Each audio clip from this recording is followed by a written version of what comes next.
Hello everyone, welcome to my YouTube channel. तो आज की हमारे इस वीडियो में हम हमारे संगम एज को आगे कंटिन्यू करेंगे, जिसमें हम आज पढ़ने वाले हैं यहाँ का सोशल जो स्ट्रक्चर है वो कैसा रहा, जो सोसाइटी थी वो कैसी है, यहाँ का ऑर्गेनाइजेशन कैसा रहा होगा, उसके बारे में पढ़ते हैं। तो चलिए स्टार्ट करते हैं आज की हमारी इस वीडियो को विदाउट वेस्टिंग द टाइम। तो यहाँ पर आज हम पढ़ने वाले हैं the social structure and the organisation of Sangam age. तो यहाँ की सोसाइटी मतलब यहाँ का सोशल जो स्ट्रक्चर था वो कैसा था, सोशल स्ट्रक्चर कैसा था, और साथ में यहाँ का ऑर्गेनाइजेशन कैसा हुआ करता था, ऑर्गेनाइजेशन ऑफ संगम एज। यहाँ का ऑर्गेनाइजेशन देखेंगे और जो हमारा सोसाइटी है, जो सोशल स्ट्रक्चर है वो कैसा रहा। अगर हम बात करें यहाँ पर हमें तमिल ब्राह्मी इंस्क्रिप्शंस भी बहुत सारी जगहों से हमें तमिल ब्राह्मी इंस्क्रिप्शंस मिले हैं। हमें बहुत सारी ऐसी जगहें हैं जहाँ से हमें तमिल में तमिल ब्राह्मी इंस्क्रिप्शंस मिली हैं। कुछ ऐसे शिलालेख मिले हैं जहाँ से हमें ये पता लगता है कि जो किंग्स हुआ करते थे तमिल में, जो राजा हुआ करता था यहाँ पर, उसे बोला जाता था को। The kings are addressed as को। किंग्स आर एड्रेस्ड एज को, इन्हें को बोला जाता था। और जो चीफटेन्स हुआ करते थे, चीफटेन्स मुखिया जो हुआ करते थे, चीफ्स जो हुआ करते थे, चीफटेन्स को बोला जाता था, दे वर एड्रेस्ड एज कौन। कौन है ये लोग? ये चीफटेन्स हैं। कौन है ये लोग? तो ये चीफटेन्स हुआ करते थे। कौन मतलब चीफटेन्स। तो ये हमें जो तमिल में ब्राह्मी इंस्क्रिप्शंस मिली हैं वहाँ से हमें अंदाज़ा लग पाया है कि जो किंग्स हुआ करते थे उन्हें को बोला जाता है, जो चीफटेन्स हुआ करते थे उन्हें कौन बोला जाता है। तो संगम एज में ब्राह्मण्स भी हमें देखने को मिले थे। संगम एज में हमें यहाँ पर ब्राह्मण्स भी यहाँ पर देखने को मिले थे। Brahmans, these were the first appeared in the Tamil land in Sangam age. तो ब्राह्मण्स जो हुआ करते थे, ब्राह्मण्स भी हमें दिखाई दिए। यहाँ पर ब्राह्मण्स भी प्रेजेंट थे। ब्राह्मण्स भी प्रेजेंट थे यहाँ पर इन तमिल लैंड। तमिल में हमें ब्राह्मण्स दिखाई दिए, जो कि संगम एज की हम यहाँ पर बात कर रहे हैं। अगर हम यहाँ पर देखें तो यहाँ पर हमें कॉन्सेप्ट ऑफ वर्ण भी यहाँ पर प्रेजेंट था। वर्ण सिस्टम भी इन लोगों को मालूम था। Though the concept of varna was known. तो यहाँ पर वर्ण जो सिस्टम था, वर्ण भी सिस्टम जो था, वर्ण सिस्टम भी इन्हें नोन था, इन्हें पता था इन चीज़ों के बारे में। अगर हम यहाँ पर सोशल क्लासेस की बात करें तो यहाँ पर इन्हें सोशल क्लासेस के बारे में भी पता था, दैट इज़ ओनली द वर्ण सिस्टम। तो ये अर्ली संगम पीरियड में हमें ये चीज़ें देखने को मिली। वर्ण सिस्टम था, लेकिन ऐसा नहीं था कि यहाँ पर डिस्क्रिमिनेशन हो रहा था। यहाँ पर कोई कास्टिज्म को लेकर के इतना डिस्क्रिमिनेशन नहीं था जैसे हमारे नॉर्थ इंडिया में हमें देखने को मिला। हमारे नॉर्थ इंडिया में तो हमें डिस्क्रिमिनेशन देखने को मिल रहा था कि जो ब्राह्मण्स हैं they were consider as the upper class. वहाँ पर ब्राह्मण्स को अपर क्लास मिल रहा था, क्षत्रिय सेकंड थे, वैश्यस यहाँ पर थर्ड, हमारे जो कास्ट थी वो थर्ड स्टेट्स में थे। और अगर हम यहाँ पर बात करें तो शूदर्स जो थे उन्हें मीनियल बोला जाता था, as a worker. Menial work के लिए शूदर्स को रखा जाता था। वहाँ पर डिस्क्रिमिनेशन तो था। ब्राह्मण्स खुद को सुपीरियर कहलाते थे और जो क्षत्रिय थे वो कहते थे कि भी हम सुपीरियर्स हैं। वो इस तरह से वो जो था वहाँ पर हमें डिस्क्रिमिनेशन देखने को मिला। वो डिस्क्रिमिनेशन करते थे। यहाँ पर वर्ण सिस्टम था। तमिल में, हमारे साउथ इंडिया की हिस्ट्री में वर्ण सिस्टम था, लेकिन इतना ज़्यादा अर्ली पीरियड्स में, हमारे अर्ली संगम जो पीरियड था, हमारा जो अर्ली संगम था, अर्ली संगम का पीरियड ऐसा रहा है कि यहाँ पर संगम पीरियड ऐसा है कि यहाँ पर डिस्क्रिमिनेशन नहीं था। यहाँ पर कास्ट को लेकर के कोई भेदभाव नहीं किया जाता था, डिस्क्रिमिनेशन नहीं था, ये प्रेजेंट नहीं था। सिर्फ अर्ली संगम में मैं कह रही हूँ कि अर्ली संगम में डिस्क्रिमिनेशन नहीं था, बाकी आने वाले समय में हमें डिस्क्रिमिनेशन यहाँ पर भी देखने को मिलेगा। लेटर ऑन स्टेजेस में जो एक फिनोमिना है डिस्क्रिमिनेशन का, वो हमें यहाँ पर भी देखने को मिलेगा। बाद की स्टेजेस में यहाँ पर एक दूसरे के साथ भेदभाव किया जाएगा, लेकिन अभी तक ऐसा भेदभाव नहीं किया जा रहा। यहाँ पर अभी तक ऐसा कोई भेदभाव नहीं मिला। अगर एग्जाम्पल से मैं बात करूं, then the Brahmins were present in the society. Brahmins present थे सोसाइटी में, ब्राह्मण्स प्रेजेंट तो थे, ब्राह्मण्स दे वर प्रेजेंट, ये प्रेजेंट थे, they were present in the society and perform Vedic ceremonies. ये वैदिक सेरेमनीज परफॉर्म किया करते थे, वैदिक सेरेमनीज ये परफॉर्म करते थे, ये वैदिक सेक्रीफाइसेस परफॉर्म करते थे, सेक्रीफाइसेस भी परफॉर्म किया करते थे, और यहाँ पर ये एक्ट करते थे एज एडवाइज़र।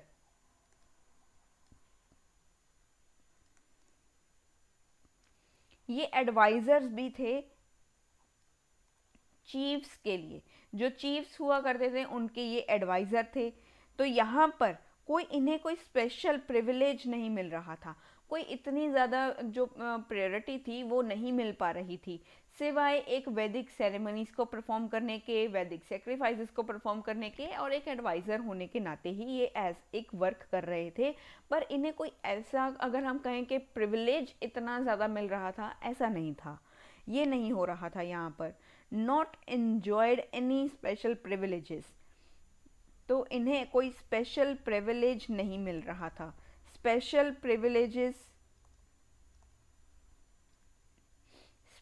प्रिविलेजेस इन्हें नहीं मिल पा रहे थे। तो अगर हम यहाँ पर बात करें, जो जो हमारे ब्राह्मण्स हैं, हमने नॉर्थ इंडिया में देखा कि वो वाइन और मीट वगैरह को कंज्यूम नहीं कर रहे थे, दे वर प्योरली जो वेजिटेरियन थे, वो प्योरली वेजिटेरियन थे। यहाँ पर ब्राह्मण्स ऐसा नहीं थे, ये मीट और वाइन दोनों ले पा रहे थे, ये मीट और वाइन दोनों लेते थे, मीट भी खाते थे प्लस वाइन भी कंज्यूम करते थे। ये दोनों चीज़ें यहाँ पर कंज्यूम की जा रही थी बाय द ब्राह्मण्स। तो ये चीज़ें हिस्टोरियंस ने लिखी है, आई am not taking these words as by my side, these are not the words of mine, and these are the words which have the historians told। ये historians की बातें हैं, मेरी नहीं है, मैंने पर्सनली ये नहीं कही हैं, ये historians ने कही हैं, बुक्स में लिखी हुई हैं, ये वहाँ से ली गई हैं। ऐसा नहीं है कि मैंने ब्राह्मण्स को ये बोल दिया तो फिर आप थोड़ा सा ऑफेंड हो जाओ, प्लीज़ ये ऐसा मत करना, डोंट गेट ऑफेंडेड।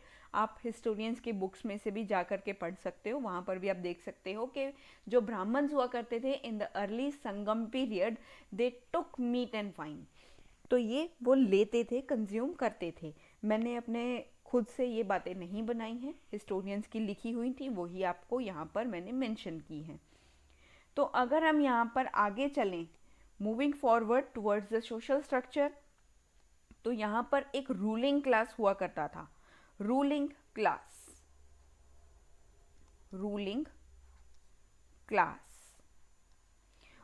क्लास को बोला जाता है अरसार बोला जाता है। And its member had marriage relation with the Velas. जो यहाँ पर के जो मेंबर्स हुआ करते थे, रूलिंग क्लास के जो मेंबर्स हुआ करते थे, ये मैरिज रिलेशंस बनाते थे, मैरिज रिलेशंस ये बिल्ड करते थे, मैरिज रिलेशंस बनाया करते थे विद वेलास।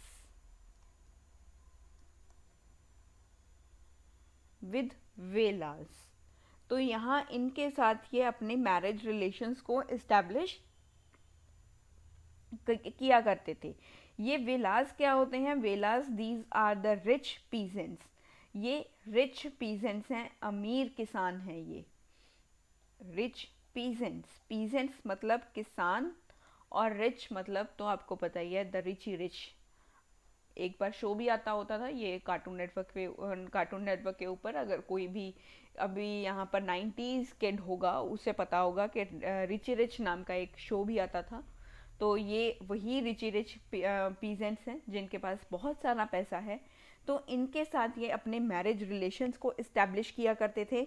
और ये ऐसे जो है हमारी फोर्थ कास्ट बनती थी, जो रिच पीजेंट्स की ये जो कास्ट हुआ करती थी, which form the fourth caste of peasant. ये किसानों की फोर्थ कास्ट, मतलब कि फोर्थ ऐसी जो श्रेणी हुआ करती थी, कास्ट जो थी हमारी, उसको ये फॉर्म करते थे। रिच पीजेंट्स को कंसीडर किया जाता था that they formed the fourth caste of peasants, fourth caste of peasants. तो यहाँ पर जो वेलाज हुआ करते थे, they had bulk of land. यहाँ पर इनके पास जो वेलाज थे हमारे, तो यहाँ पर वेलाज प्रेजेंट थे। मैंने बात की कि इनके साथ ये मैरिज के रिलेशंस बनाते थे। और वेलाज कौन हुआ करते थे? वेलाज वो हैं जिनके पास बल्क ऑफ लैंड है, बल्क ऑफ लैंड प्रेजेंट है। इतनी लैंड है, इतनी लैंड है, पता ही नहीं कितनी लैंड हो रही है इनके पास, कितने एकड़ ज़मीन है इनके पास, इन्हें पता ही नहीं है। ये वही वेलाज हैं। और यहाँ पर इनके पास एम्प्लॉयड हुआ करते थे, कुछ एग्रीकल्चरल लेबर इनके पास प्रेजेंट थी। इनके पास एग्रीकल्चरल लेबर प्रेजेंट हुआ करती थी। इसके पास लेबर भी थी जो इनके फील्ड के ऊपर काम कर रही है, एग्रीकल्चरल लेबर है। इसके लिए एक पर्टिकुलर वर्ड यहाँ पर यूज किया जाता है जिसको बोला जाता है, सॉरी, कडासियंस। कडासियंस कडाइसियंस बोला जाता है इन्हें। Kadaisiyans, these are the agricultural labours जो कि एम्प्लॉयड हैं वेलास के पास, जो काम करते हैं वेलास के पास। वेलास वो हैं जिनके पास बहुत ज़्यादा ज़मीनें हैं, बहुत ज़्यादा लैंड है, और इनके पास काम करने के लिए कदाइसियंस प्रेजेंट हैं। Kadaisiyans, these are the agricultural labour. इनके पास एक लेबर प्रेजेंट है जो इनके फार्म को मैनुअली काम करती है। मैनुअल तरीके से यहाँ पर ये काम करते थे। मतलब कोई भी काम करना है, इंसान खुद ही काम करेगा, मशीन्स नहीं आएंगी वहाँ पर। ये मैनुअल वर्क के लिए यहाँ पर थे, जो मैनुअल वर्क हुआ करता था।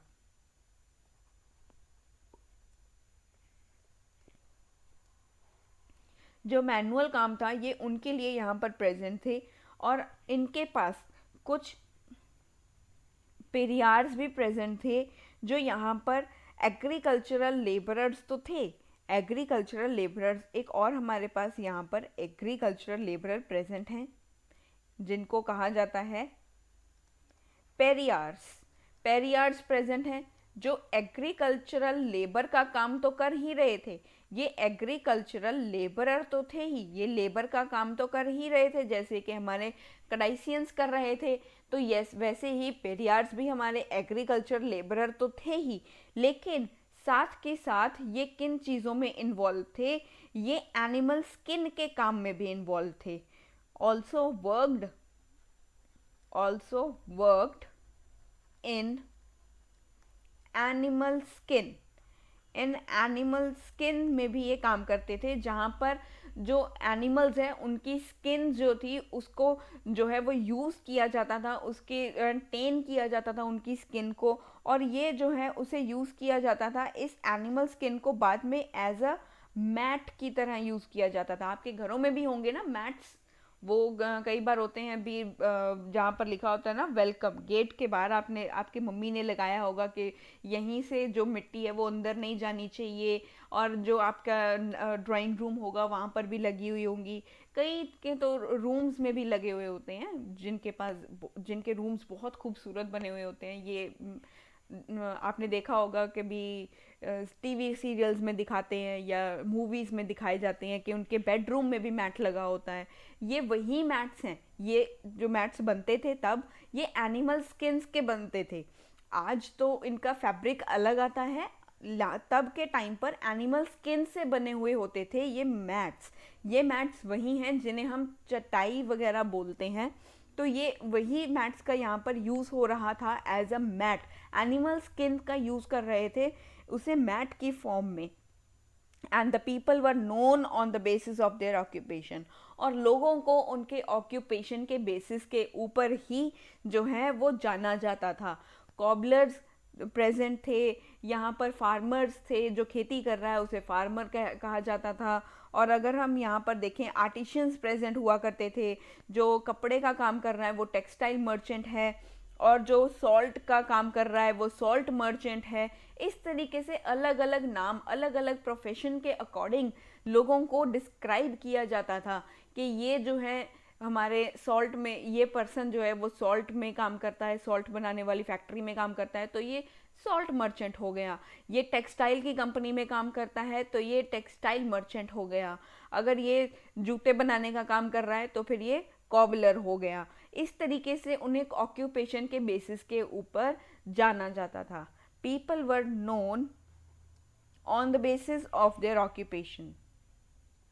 लोगों को उनके काम के तरीके से ही जाना जाता था, इनके ऑक्यूपेशन, इनके प्रोफेशन से इन्हें जाना जाता था, इनके ऑक्यूपेशन से इन्हें लोग जानते थे। तो यहाँ पर अगर हम देखें, they were sharp social inequalities in the age of Sangam. यहाँ पर हमें सोशल इनइक्वालिटीज़ बहुत सारी देखने को मिलेंगी, सोशल इनइक्वालिटीज़ देखने को मिलेंगी, बहुत ज़्यादा भेदभाव होगा। हर कोई एक दूसरे के साथ इक्वालिटी से काम नहीं करेगा, बात नहीं करेगा। जो है भेदभाव हमें यहाँ पर, सोशली भेदभाव यहाँ पर दिखाई देगा। सोशल इनइक्वालिटीज़ थी यहाँ पर, सोशल इनइक्वालिटीज़ प्रेजेंट थी।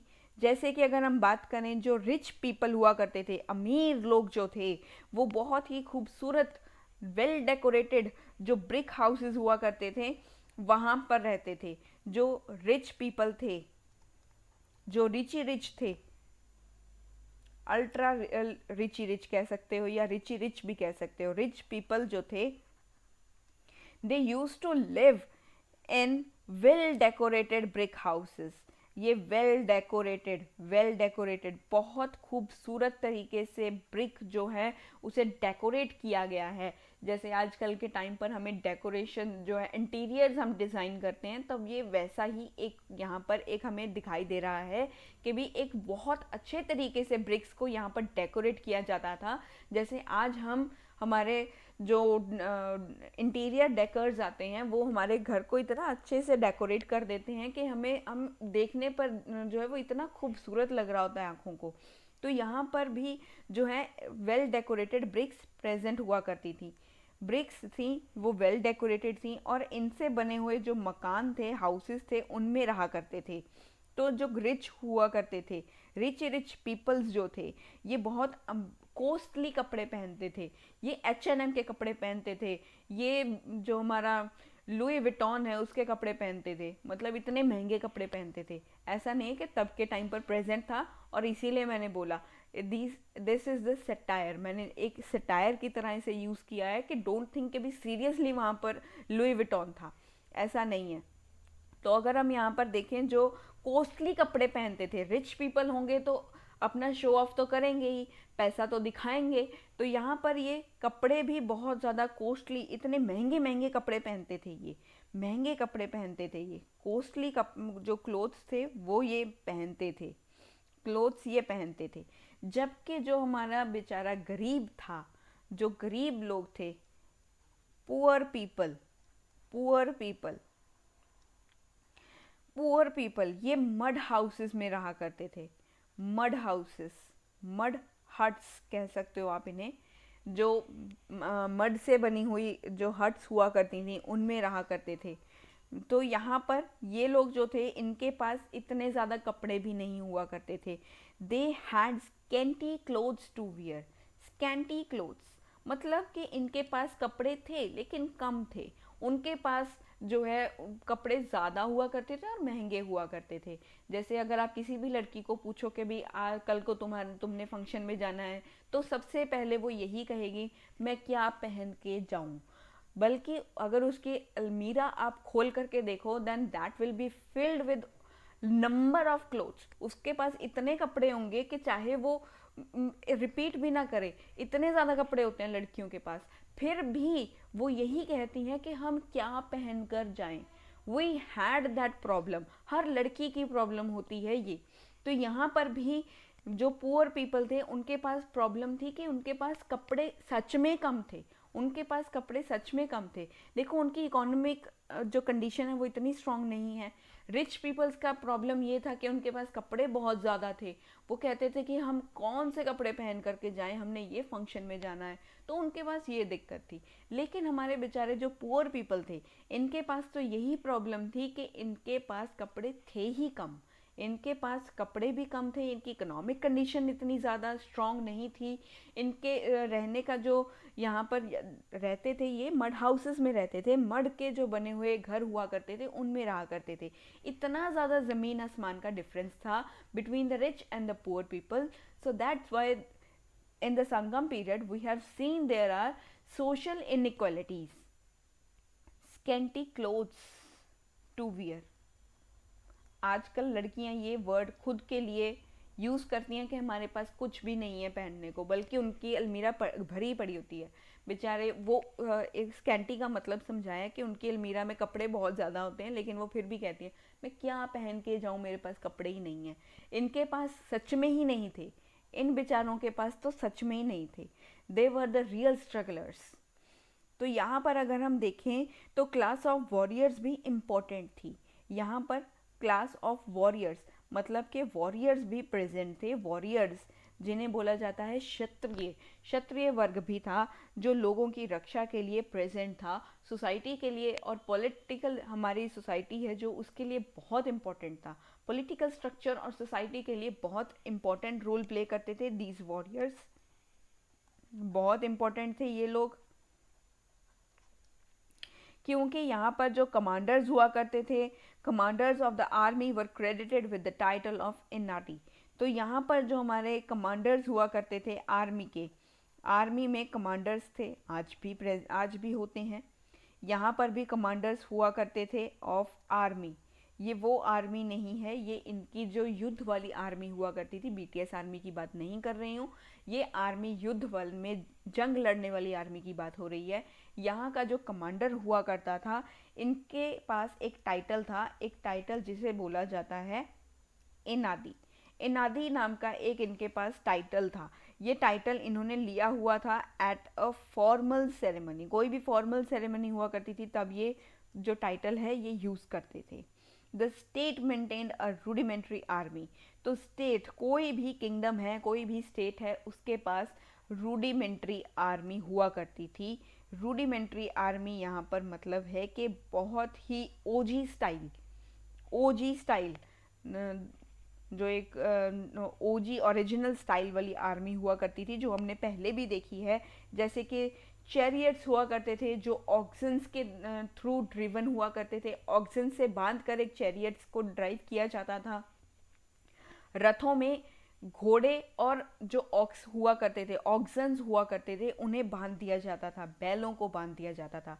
रूडिमेंट्री आर्मी इनके पास प्रेजेंट थी। रूडिमेंट्री आर्मी में आएंगे हमारे पास चैरियट्स ड्रॉन बाय ऑक्सन्स, चैरियट्स थे जो कि ऑक्सन्स के थ्रू ड्राइव किए जाते थे, ऑक्सन से बांध दिए जाते थे।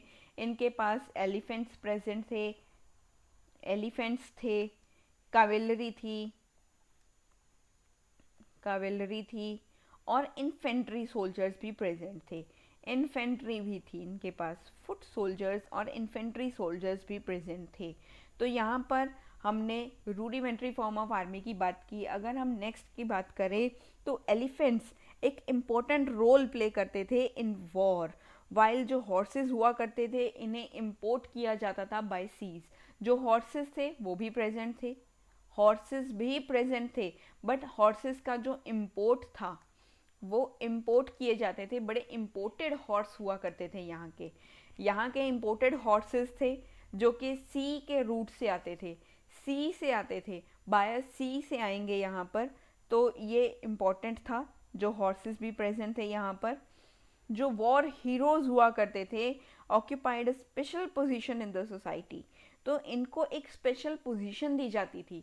जैसे आज हमारे जो सोल्जर्स हैं इंडियन आर्मी में, जो काम कर रहे हैं हमारे सोल्जर्स हैं इंडियन आर्मी, हमारी बॉर्डर के ऊपर हमें एक सेफ्टी, एक प्रोटेक्शन प्रोवाइड कर रही है, और हमारे पूरे all around the India, whole Indians, they paid a special tribute, a special position towards that soldiers. हमारे मन में उनके लिए कितने ही ज़्यादा रिस्पेक्ट है, और कोई भी सोल्जर हो हम उसे देखकर सल्यूट ज़रूर करते हैं, बिकॉज़ हमारे अंदर एक जो है हमारे अंदर भी एक इंडियंस की एक जो होती है ना, एक भी रिस्पेक्ट है हमारे इंडिया में, हमारे इंडियन जो सोल्जर्स हैं उनके लिए एक रिस्पेक्ट है कि ये हमारी प्रोटेक्शन कर रहे हैं, बॉर्डर्स के ऊपर खुद खड़े हो रहे हैं, और हमारे यहाँ हमें इंडिया में प्रोटेक्शन, हम सेफ फील कर पा रहे हैं, रात को सो सकते हैं because of the Indian army present at the borders and defending are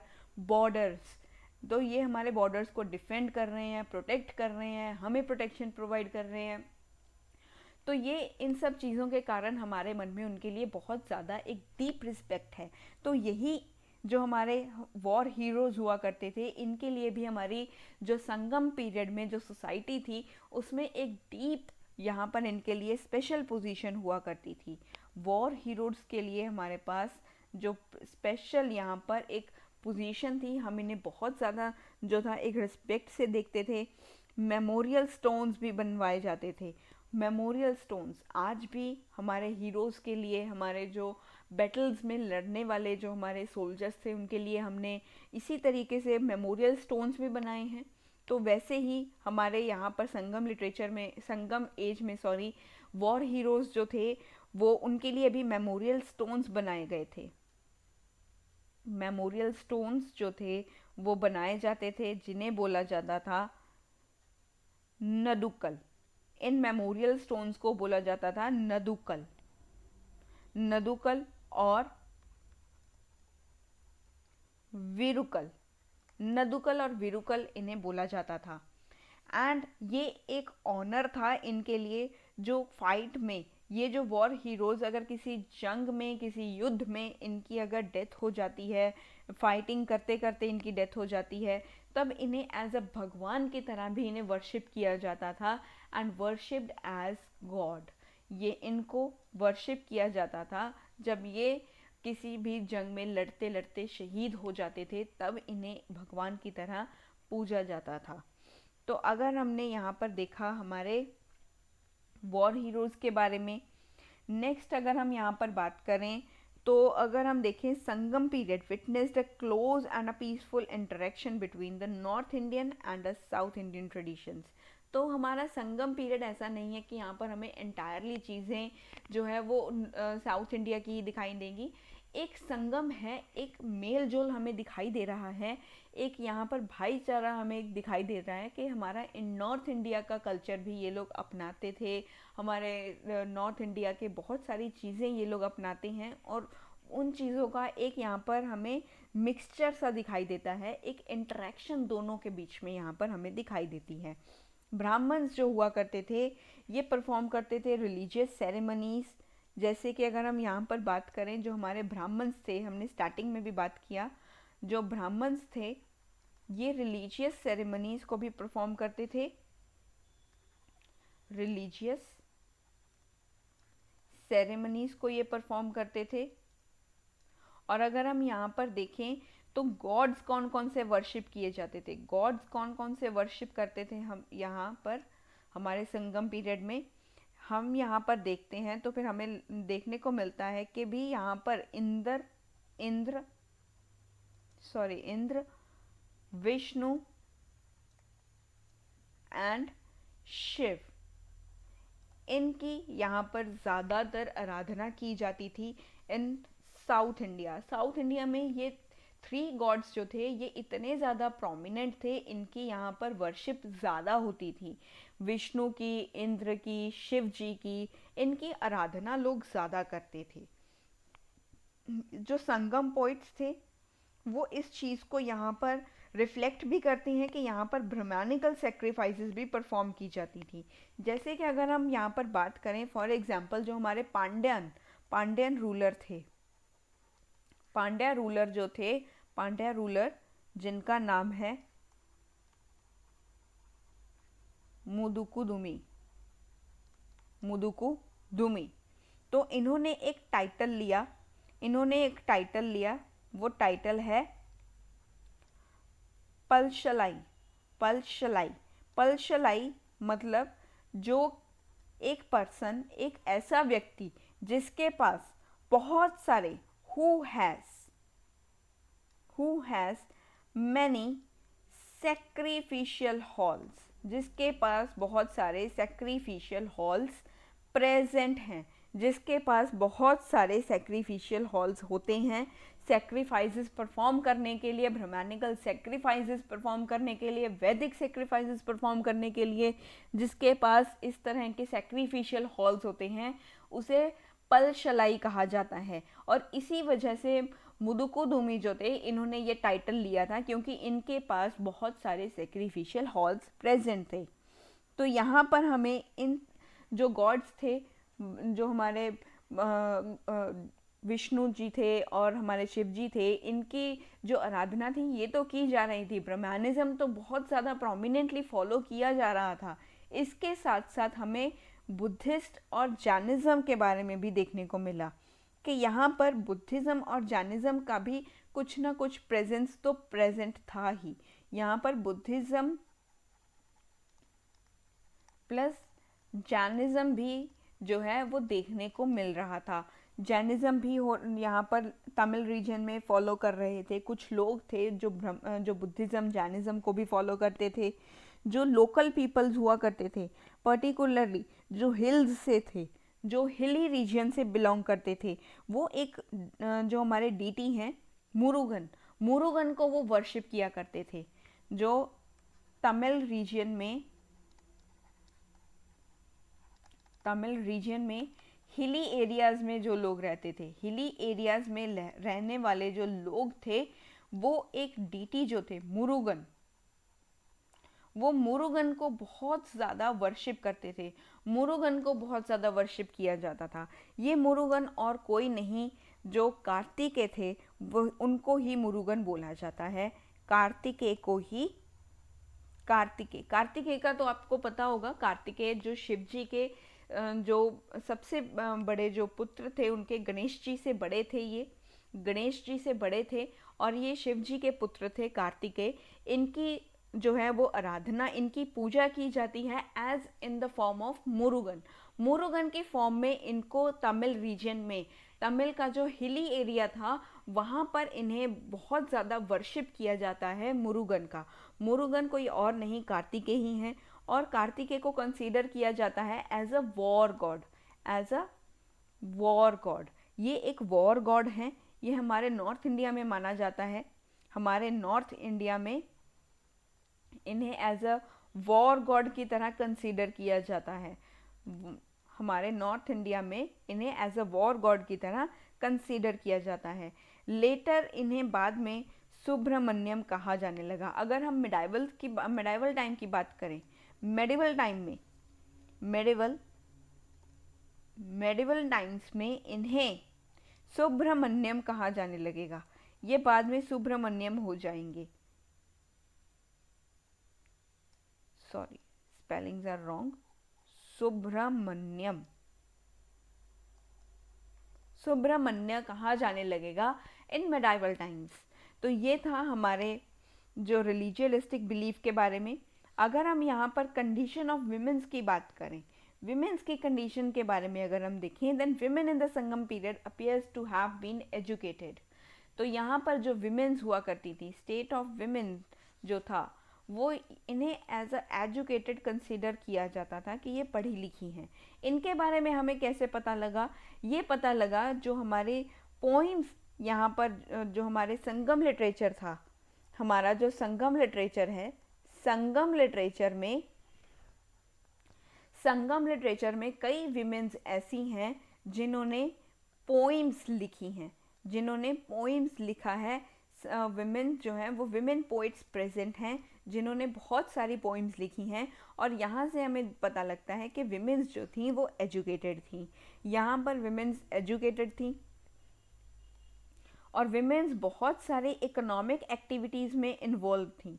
ये बहुत सारी ऐसी इकोनॉमिक एक्टिविटीज़ जो थी वो परफॉर्म करती थी, उनमें इन्वॉल्व थी ये।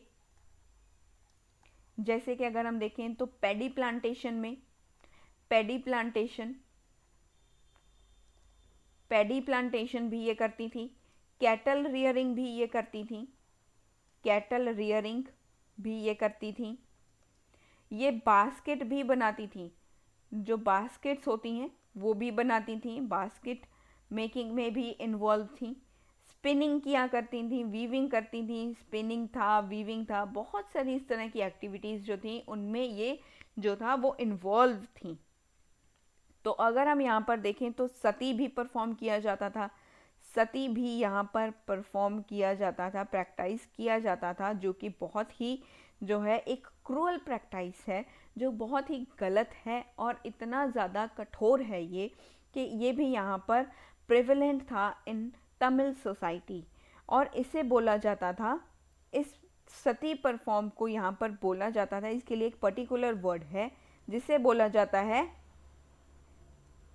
तिपायदल, तिपायदल बोला जाता है। जिसे इसकी असली प्रोनाउंसिएशन, करेक्ट प्रोनाउंसिएशन पता है वो प्लीज़ इसे खुद ब खुद ऑटो करेक्ट कर लीजिएगा। मुझे जैसा समझ में आया मैंने वो आपको बता दिया। मैं नॉर्थ इंडिया से हूँ, I am not a south Indian, so I don't know how to pronunciate the correct word in south Indian accent. तो यहाँ पर साउथ इंडियन एक्सेंट में से कैसे प्रोनाउंसिएट करना है वो मुझे नहीं पता, जिसे पता है वो खुद ऑटो करेक्ट कर लीजिएगा, तो ऑफेंड मत होना इस बात से। तो यहाँ पर सती परफॉर्म किया जाता था जिसे तिपायदल बोला जाता था। तो ये एक पर्टिकुलर वर्ड था जो यहाँ पर यूज़ किया जाता था, लेकिन फिर भी ये इतना जो है वो ज़रूरी नहीं था, मैंडेटरी नहीं था, ऑब्लिगेटरी था, इतना ज़्यादा जो है वो कंपल्शन नहीं था इसके लिए, वो कंपल्शन नहीं था। लेकिन अगर हम यहाँ पर बात करें जो पोजीशन थी हमारी विडोज़ की, सती परफॉर्म तो विडोज़ के लिए ही होता था, this is already clear to everyone, Sati तो पता ही है। इतना नॉर्मल तो आपको पता ही होगा कि सती जो है वो विडोज़ के लिए परफॉर्म किया जाता है। जब किसी लेडी के हस्बैंड की डेथ हो जाती थी तब उसे भी उसकी चिता में जला दिया जाता था, दैट इज़ द सती, वो सती था। सती भी वहाँ पर था, सती उसे ही कहा जाता है जब किसी लेडी के जो हस्बैंड हैं अगर वो उनकी डेथ हो जाती है, जब उनका क्रीमेशन हो रहा होगा, उनका संस्कार हो रहा होगा, तब उनकी चिता के ऊपर ही उन्हें जलती आग में जिंदा इसी तरीके से लिटा दिया जाता था और उसे सती बोला जाता है। तो यहाँ पर सती परफॉर्म किया जाता था। लेकिन अगर हम यहाँ पर पोजीशन देखें विडोज़ की, वो बहुत ज़्यादा मिजरेबल थी, वो इतनी अच्छी नहीं थी। जो विडोज़ की पोजीशन थी, विडोज़ मतलब विधवा, विडोज़ सॉरी विडोज़ विडोज़ जो थी इनकी पोजीशन जो थी वो बहुत ही ज़्यादा मिजरेबल थी, इतनी अच्छी नहीं थी, वो बहुत ही ज़्यादा मिजरेबल थी। और इन्हें जो है ये खुद जो है वो तैयार श्रृंगार नहीं कर सकती, ये श्रृंगार नहीं कर सकती। Prohibited to decorate themself, decorate themself का मतलब है कि यहाँ ऐसा नहीं है कि भी पेंटिंग करने बैठ जाएंगी अपने फेस के ऊपर, ये नहीं है। मतलब कि जो आजकल लड़कियां करती हैं ना, भी मेकअप वगैरह कर लिया, ये इनको शोभा नहीं देता था। आप श्रृंगार नहीं कर सकते, आप जो है वो डार्क कलर के क्लोथ्स नहीं पहन सकते, आप हमेशा जो है वो लाइट कलर के क्लोथ्स में ही रहेंगी। ये हमेशा लाइट कलर के क्लोथ्स में ही रहती थी, ज़्यादातर वाइट कलर की जो साड़ीज़ हैं, आपने देखा होगा जो मूवीज़ हैं उनमें दिखाया जाता है that the widows they only वोर वाइट साड़ीज़। तो उनको भी यहाँ पर जो है इतना ज़्यादा डेकोरेट नहीं किया जाता था और इन्हें कोई भी एक्टिविटी में इन्वॉल्व नहीं किया जाता था। इन्हें कोई भी एक्टिविटी में अगर जो कोई भी रिलीजियलिस्टिक एक्टिविटी होगी या कोई भी यहाँ पर कोई भी एक्टिविटी होगी उनमें इन्हें इन्वॉल्व नहीं किया जाता था। तो यहाँ पर इन्हें प्रोहिबिशन थी हर चीज़ के लिए, इनको प्रोहिबिट किया जाता था, prohibited to decorate themself, to decorate themself. ये खुद का हार श्रृंगार नहीं कर सकती थी, ना ही ये किसी भी ऐसी चीज़ों में इन्वॉल्व हो सकती थी जो कि कोई भी एक्टिविटी हो जाती है उनमें इन्हें इन्वॉल्व नहीं किया जाता था, इन्हें हमेशा साइड लाइन करके रखते थे। और अगर हम संगम पोइम्स जो थी वो मेंशन करती हैं, यहाँ पर हमारे पास संगम पोइम्स ऑल्सो मेंशन ऑफ